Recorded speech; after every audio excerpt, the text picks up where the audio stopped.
नमस्कार, आपसे मेरा नाम है शोभित यादव एडवोकेट और मैं आप सभी के लिए लीगल एडवाइस वीडियोस अपलोड करता हूं जो कि आप सब लोग लाइक करते हैं, पसंद करते हैं, शेयर करते हैं और सब्सक्राइब भी करते हैं। अब तक नहीं किया तुरंत करिएगा और दूसरे लोगों तक भी जानकारी को जरूर शेयर करिएगा।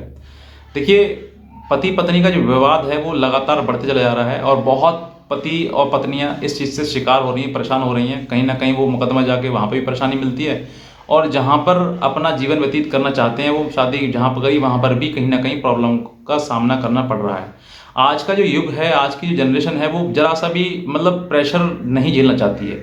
आप ये नहीं समझते हो कि प्रेशर आपको उस वातावरण के अनुकूल कर रहा है, लेकिन आप जो है वो उस प्रेशर को टॉर्चर समझ जाते हैं और उस टॉर्चर के चलते हुए फिर आप उस मायके को, ससुराल को छोड़कर मायके चली जाती हैं और वहाँ जाके केस कर देते हैं।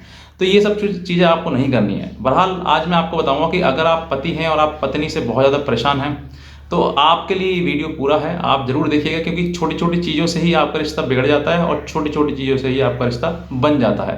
तो आज मैं आपको उन सब चीज़ों के बारे में बताऊंगा जहां पर आपको ज़रूरत है इन चीज़ों के लिए, क्योंकि रिश्ते बहुत ही तेज़ी से बहुत जल्दी ख़राब हो रहे हैं और बहुत ज़्यादा कोर्ट में भीड़ वगैरह लग रही है और लगातार इन सब चीज़ों के कोर्ट में केसेस ज़्यादा बढ़ रहे हैं।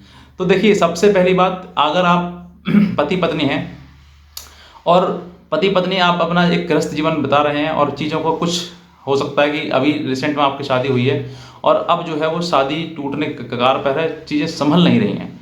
तो सबसे पहला मूल मंत्र आपके लिए ये है कि आप अपने घर परिवार में ये देखिए कि ये कारण है क्या, इस लड़ाई का कारण क्या है। क्या आपकी तरफ से लड़ाई हो रही है या फिर पत्नी की तरफ से लड़ाई हो रही है?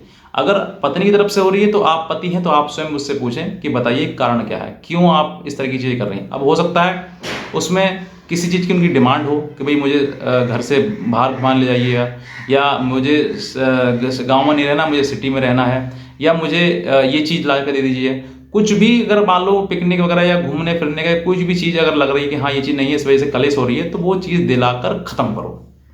पत्नी को एक बच्चा समझो, वो छोटी छोटी चीज़ के लिए अगर जिद कर रही है तो वो चीज़ उसको दिला दो और उसको मैटर को ख़त्म करो वहीं पर ही। उससे पूछ लो कि भैया कारण क्या है, क्यों इस घर में कलेश हो रही है इस चीज़ के लिए। तो आप वो कारण अगर सामने आ जाएगा तो आप समझ लीजिए कि उस कारण का निवारण हो गया और निवारण की समस्या खत्म। ये चीज़ आपको करनी है। मान लीजिए अब यहीं आ जाती है कि सर जो डिमांड है ये जेन्युइन हो गई, चलो अपने बजट में है तो हो जाती है। लेकिन कभी भी ऐसी होती बजट ऐसी मतलब डिमांड होती है जो बजट में भी नहीं होती है और करने का मन भी नहीं है। अब जैसे क्या है कि मान लीजिए किसी महिला को कोई प्रॉपर्टी चाहिए कि भाई हमारे नाम मकान करो, हमारा नाम ज़मीन करो, ऐसी भी चीज़ हो सकती है। क्योंकि महिला का कुछ मूड नहीं पता कि वो किस तरीके से किस तरह बह जाए। वो पति को ना देखकर अपनी संपत्ति देखे, भाई मेरे पति की नाम संपत्ति है, मुझे चाहिए, मेरे पति के नाम नहीं हो, मेरे नाम हो। तो ऐसी इलीगल डिमांड जो है वो फिर आप पूरा नहीं कर सकते। तो उसके लिए फिर बने हैं काउंसलिंग सेंटर्स। आप काउंसलिंग करवाएं कि भाई ये चीज़ ऐसी डिमांड कर रही है तो चल लोग पहले से काउंसलिंग तो बात की बात है, पहले अपने घर परिवार में अपने जितना भी लोग हैं, रिश्तेदार हैं, उन सबसे कहें भाई इसकी डिमांड ये है और ये डिमांड ये चाह रही है, तो बताइए क्या इसका अस्तित्व है, क्या इसको पूरा करना चाहिए।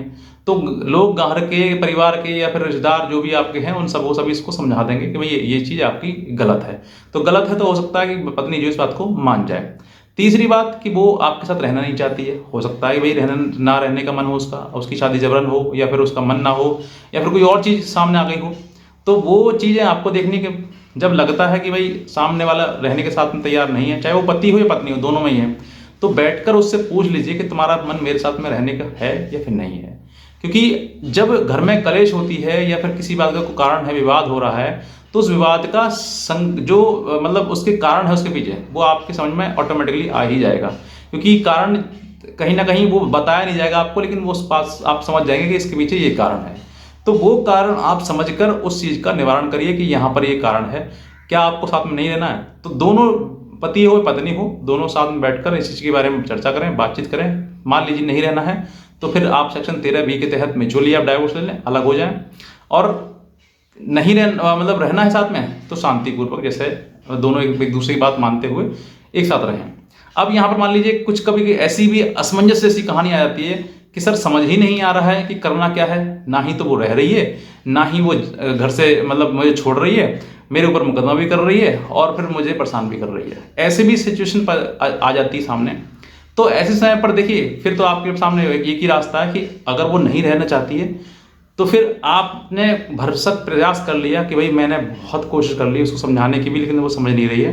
अब उसको रहना भी नहीं है मेरे साथ में, मुझे छोड़ना भी नहीं है, तो फिर आप एक तरफ आ जाइए। यानी कि उसको अगर रखना है तो रखने का प्रयास करिए पूरा। वो खुद चिल्ला चिल्ला के बोलेगी कि मुझे नहीं रहना है, नहीं रहना है, नहीं रहना है। जब नहीं रहना है तो फिर आपके पास रास्ता खुल जाएगा तलाक का, डाइवोर्स का, कि आप तलाक आसानी से ले सकते हैं। लेकिन ये सब चीज़ें ओरली नहीं, डॉक्यूमेंट्री होनी चाहिए। फिर जब डॉक्यूमेंट्री होंगी तो फिर आपके पास में वो डॉक्यूमेंट आएगा, और डॉक्यूमेंट जब आएगा तो फिर आपके पास में वो सारे सबूत, एविडेंस आएंगे, जिसके आधार पर आप तलाक ले सकेंगे। ये चीज़ें बहुत क्रिस्टल क्लियर आपके सामने होनी चाहिए। मतलब परेशानी जहाँ पर समस्या है वहाँ समाधान भी है। जहाँ पर परेशानी आपको आ रही है तो वहाँ पर आप उसका समाधान भी ढूंढिए कि भाई इस तरह की चीज़ें समाधान हम कर सकते हैं। तो वो आप समाधान अगर आप कर देंगे तो आपके जीवन में जो परेशानी है वो समस्या खत्म ही हो जाएगी। तो आज मेरा वीडियो जो है वो यही था कि अगर आप परेशान हैं तो परेशान मत होइए, उस समस्या का निवारण करिए, चीज़ें ढूंढिए कि किस तरीके से उसको ख़त्म कर सकते हैं। और अगर केस ही लड़ना है, सिर्फ टाइम वेस्ट ही करना है, तो फिर कोर्ट खुले हुए हैं, कचहरी खुली हुई हैं, थाने खुले हुए हैं आपके लिए। जितना चाहे उतना केस करिए, जितना चाहे उतना लड़िए, लेकिन अंत में आपको वही फल मिलेगा कि आपका परिवार पूरी तरीके से नष्ट हो जाएगा। ये आपको समझकर चलना है आगे जीवन में, ताकि जो भविष्य में कोई भी गलती अगर आपसे होती है तो आप उसको ठीक भी कर सको और उस चीज़ को रिकवर कर सको, वही कि हमसे ये गलतियाँ हो रही हैं। हो सकता है मैंने हर चीज़ मैंने कवर करी है, हो सकता है कुछ चीज़ छूट गई हो, तो आप मुझे कमेंट के द्वारा भी बता सकते हैं सर कि ये चीज़ के बारे में थोड़ा मुझे बताएं। तो बस मैं इतना ही कहना चाहूँगा। और अगर आप हमारी कोई लीगल हेल्प अगर आप हम चाहते हैं हमसे, तो आप हमारे दिए हुए नंबर पर हमें संपर्क कर सकते हैं, और आप हमारी लीगल हेल्प भी ले सकते हैं। आज का वीडियो देख लिया, आपसे बहुत धन्यवाद।